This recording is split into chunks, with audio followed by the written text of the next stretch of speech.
Declan, I believe you had a pretty long trip down here to Arden Street today. Yeah, it was pretty big build-up. I sort of moved from Albany to Perth yesterday afternoon and then flew from Perth to Melbourne this morning, so a bit of travel.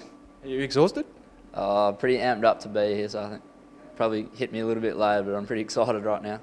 Let's talk about that moment you got drafted, mate. Pick 60 in the national draft on Tuesday night. How did you find out and what were the emotions?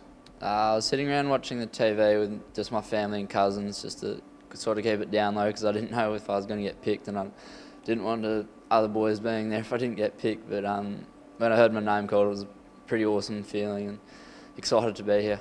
Was it scary having to make the move to Melbourne at all?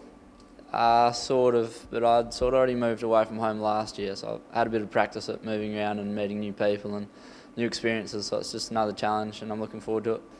Mate, you killed it in the combine. I think you came top 10 in about 6 different events.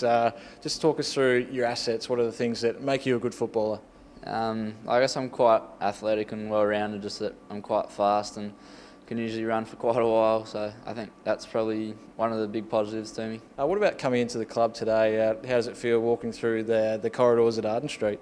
A bit unreal to be honest. It's a massive step up just from country footy 2 years ago where there's one change room to a massive facility with hundreds of people walking around.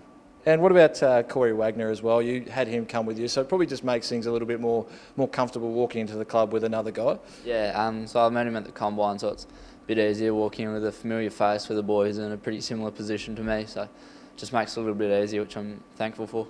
It's early days, mate, but any goals for 2016? Just get North Melbourne a premiership. Well, we're happy with that one. I'm sure the fans are at home as well.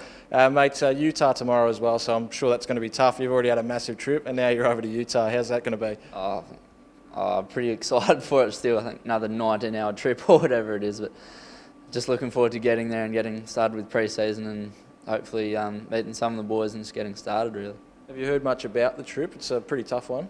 No, it's pretty cold over there. Apart from that, not much else, but I think I'll find out pretty soon. All the best, mate, and welcome to the club. Cheers, thanks for that.